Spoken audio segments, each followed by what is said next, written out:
Hi guys, thanks so much for tuning into this video. I am Jay Theo, and if you're new here, welcome. And if you're not new, welcome back. Now, if you saw by the title of this video, today I want to have a conversation about conversations. And y'all, one thing I realized as I have gotten older is that if you are someone that likes to have robust, dynamic, in-depth conversation, people will not like you. Like, a lot of times people will not like you, or they'll try to avoid having those types of conversations with you. And y'all, I don't know about you, but when it comes to like talking and having conversation and just trying to even bond and develop and grow with someone, I like to go a little bit deeper. I also like sharing different perspectives. And one thing I've noticed about conversation too, if you happen to have a different perspective from someone, if you share a different viewpoint from someone, or just a different train of thought from someone, they think that you're negating what they have to say, or they think that or that they have to be so defensive. And it's like, I'm not negating what you're saying. I'm not trying to take away from what you're saying. I'm just trying to offer a different viewpoint to have the conversation keep flowing so we can actually have a conversation. So it can actually go back and forth. I feel like this day and age, and I feel like it has so much to do with politics. It has so much to do with how the world has changed since 2016. It just seems like it's so odd now to discuss different perspectives. Like that it's not okay to have a different thought. And when you have that different thought, to bring it up. People think that you're always trying to argue. I feel like anytime that I'm having a conversation with someone, and I try to bring up a different train of thought or a different perspective or just a unique perspective, they think that you're trying to argue with them and that you're trying to be combative. And it's like, what? No, I'm not trying to be combative. And then they become combative and they become extremely passionate. We can talk to each other. Like, I just feel like learning and understanding and insight comes from differences. I think you learn the most from people when they think differently than you, or they have a unique perspective on something that you never heard before. Sometimes hearing somebody's train of thought that's different makes you think differently about your own train of thought, or it makes you even stand even more firmly in the belief or the thought that you already have. I don't know, are we not curious beings anymore? Are we not open to just understanding and seeking to understand different ways of life? Like, I feel like there's just so much more room for that in the world that we live in. And I think we get so defensive and so combative and so anti different perspective that it's really limiting the conversations we have. Like, I truly feel like the art of conversation is dead. Like, nobody wants to have real conversations. And then when you try to bring up a different perspective, and when you try to have a real conversation, when you try to get deeper, when you try to take it there, people act like you're the oddball. People act like you're the weird one. And it's like, why is that? I just feel like, I went to college. I'm not saying college has anything to do with it. I think anybody can critically think and all that. But I feel like one value of college was that you're supposed to critically think. You're supposed to dissect the layers. You're supposed to peel back the onions. Professors used to always say that. I want you to peel back the onion on this book. I want you to peel back the onion on this essay, on this article. I want you to really pull back the layers. Look at all the different angles of it. That's how you got an A in class most of the time when you wrote an essay. Or when you had to do a presentation, you had to pull back the layers. And I just feel like there's so many topics and subjects in life where you can do that. Like, I feel like it's not even always for the serious things. Like, I like watching reality TV and pulling back the layers and having deep conversation with my friends about that. I love doing that. I love trying to figure out, does this person have a mental health issue? Is this person just really like a narcissist? Is this person just looking for love? Is this person just someone who is just generally too nice? Like, it's cool trying to like understand the psyche when you're watching a show, or even when you're watching something that's fiction and you're trying to understand like the character development. You're trying to dissect the plot. You're trying to figure out the symbolism. Like, is that not fun to talk about those things? Like, is it not fun to expand your mind on something and like see how we can get a little bit deeper? Like, I just feel like people are just so shallow these days and they don't want to expand and they don't want to enrich their minds.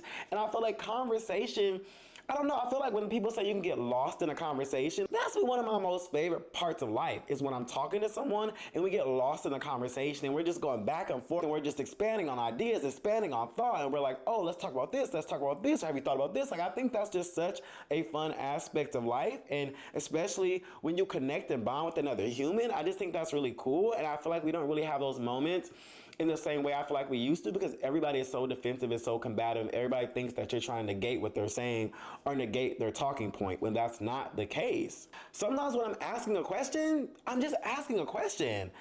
I just feel like no matter if it's family, friends, people I date, people at work, a lot of people just do not know how to have a conversation. Even when I'm at work and I'm like, hey guys, have we thought about this?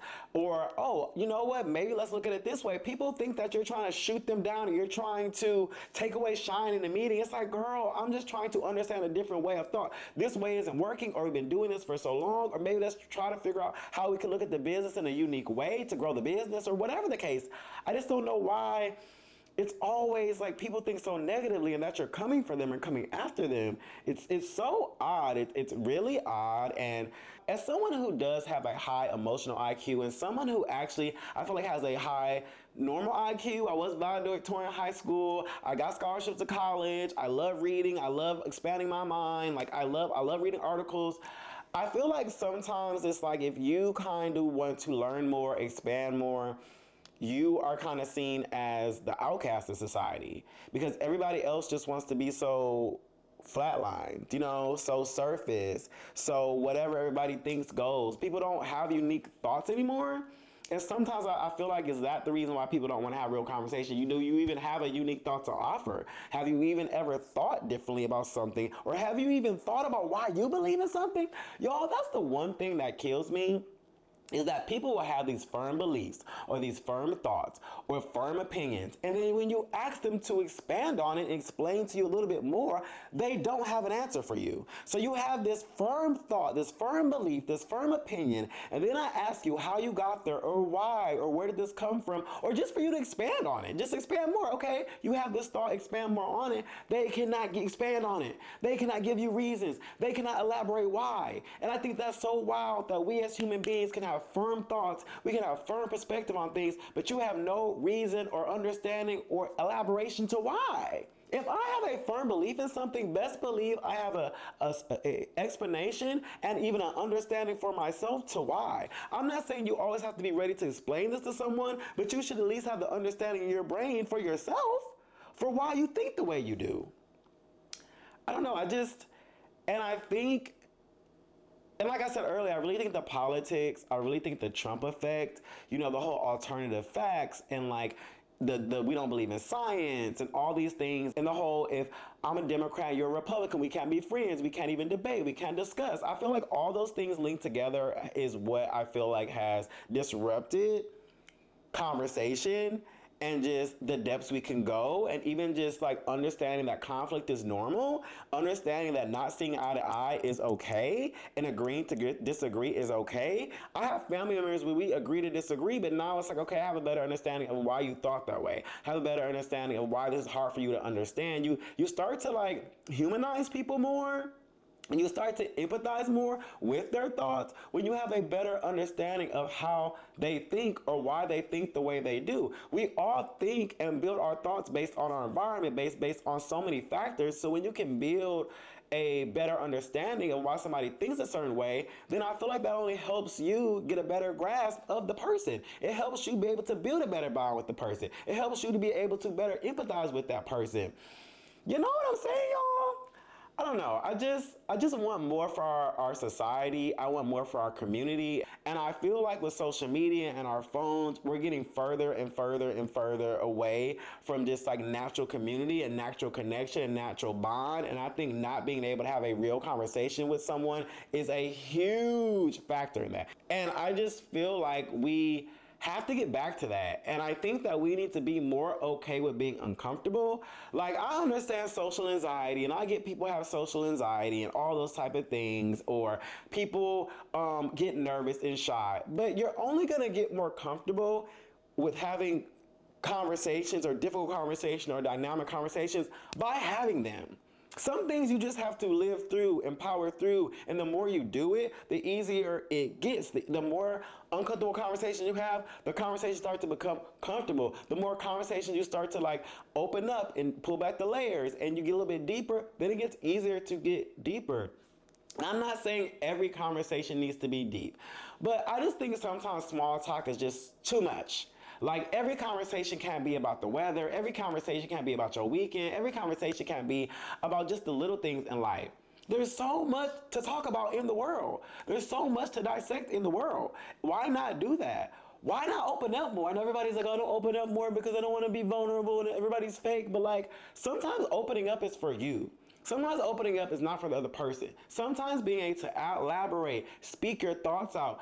With thoughts, when you speak them out, makes them more tangible. When you say certain things, that's what they say, talking to yourself. A lot of people think it's crazy, but I read books that they say when you talk to yourself in the mirror, it makes things more tangible. It makes your thought more concrete. I feel like if you're able to elaborate on the ways you think, elaborate and speak to the understanding of things that you have, then it will make it more tangible and more concrete for you as well. And if there are holes in that thought, if there are cracks in that thought, you can fill them. You can go seek more knowledge. You can go connect with someone else, use a resource to understand more. You may be able to find a peer that knows more than you about it so you can even expand more. I love those moments where I'm feeling challenged in a conversation. I love when somebody makes you say like, you know what? I never thought about that before. You know what? I love those moments because then you're like, wow, I'm intrigued. Oh, wow, that was some cool insight. Wow, I never thought about that before. And I think one thing that I feel like all this political stuff has done to us has made us feel like we cannot learn from people. Just through like a casual dynamic. Everything doesn't need to be an ebook and a resource and an article or a book. Sometimes it's like you can just gain wisdom from someone else just casually connecting. You can gain wisdom, you can gain insight, you can gain knowledge, you can learn. And learning doesn't always mean that you are taking this big knowledge step. Learning doesn't always mean that you're taking this huge leap. Sometimes it's just like gaining a better understanding of something. Sometimes it's just connecting the dots of something. Sometimes it may be like you're having a conversation and you have all the pieces and someone just connects the dots for you because they gave a different perspective. Or you connect the dots because the perspective came through and you're like, oh, what? There we go. I don't know. I feel like there's just so much more room for that level of dynamic connection, dynamic bonding. And I feel like a lot of that is getting so lost. And I just want so much better for human beings. I want us to humanize each other more. I want us to look at our neighbors and the people around us as tools and resources to connect and to bond and to communicate. Like, we need to make communication a priority. It is important. Communicating, having communication skills, like that is what's going to get us through as human beings, period. I also feel like the way a lot of people were raised, I don't think they were allowed to be curious. I don't think they were allowed to ask questions. I don't think they were allowed to share their perspective or their thoughts on things. I know a lot of parents tend to be like my way or the highway, or I'm the parent, you're the child. So they never allowed their child to ask questions, be curious, to be inquisitive at the end of the day. And I think that has hurt a lot of adults now that they've made it to adulthood. They feel like them questioning something, they feel like them offering perspective is shaking the norm, is doing something wrong. No, we should value that. We should appreciate that. We should, and yes, I'm not sitting here talking about devil's advocate. No, who wants a devil's advocate? Have you ever, always opposing a thought? I'm not saying that, but if you have your own thought about something and it's different than someone else's, why can't you share that? Or if you're just peeling back the layers on the conversation to get a better understanding, why is that not okay? It's like sometimes it's just like, girl, I'm asking questions because I'm just trying to understand. I'm asking questions because I don't quite catch that, or I just need a little bit more information to give a response. So let me ask a follow-up question. Let me dive a little bit deeper.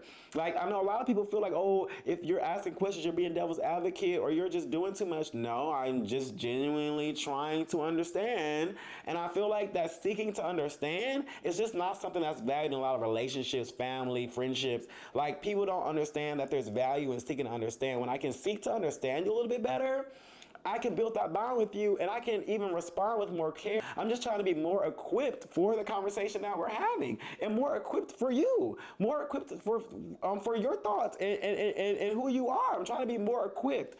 So, but I do think the way we're raised has a lot to do with it. And I think a lot of parents and families don't create that space for their kids to share thoughts and to be inquisitive, to be curious, to peel back the layers, to have a deeper perspective. It's not valued, and I wish that was valued more. I really truly don't want to feel that the art of conversation is dead, but sometimes it feels that way.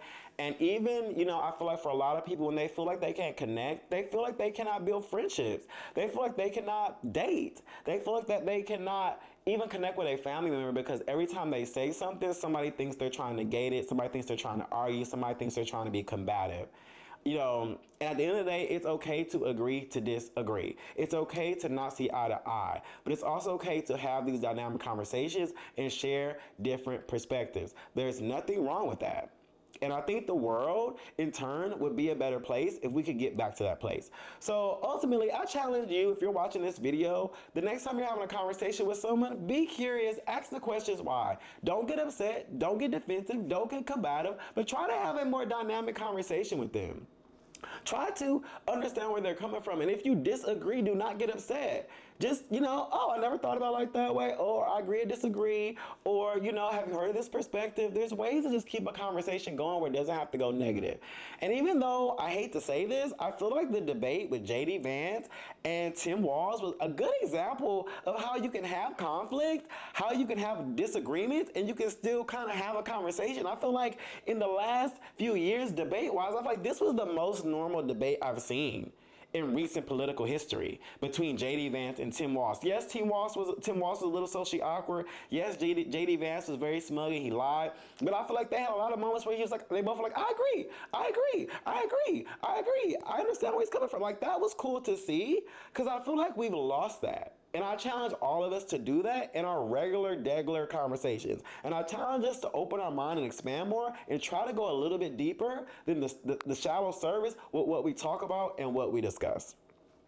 So y'all, that's what I have today for this video. Let me know in the comments what you think. Do you feel like the art of conversation is dead? Do you feel like people hate having real conversations? And if you are that person that likes to have dynamic conversations and to have robust thought and go a little bit deeper, that people won't like you, or people that won't want to be around you, or people avoid you. I know I've experienced that in my life. I have friends that experienced that. I have family members that experienced that. So I'm definitely curious to hear what your thoughts are. But please drop a comment and let me know. And also drop a comment on how you challenge your friends, how you challenge your conversation, how you get uncomfortable, and how you allow yourself to gain comfort in that discomfort when you're having conversations. Also, if you are someone who deals with social anxiety, please share your experience with that as well. I am someone who, we all have moments of social anxiety. I wouldn't say that I'm diagnosed with social anxiety at all, but I find myself, the more that I put myself in those uncomfortable, nervous situations, I fare better, and I learn how to be better in conversation. So y'all, with all that being said, as always, do your best to stay safe, stay positive, and I will see you guys on the next video.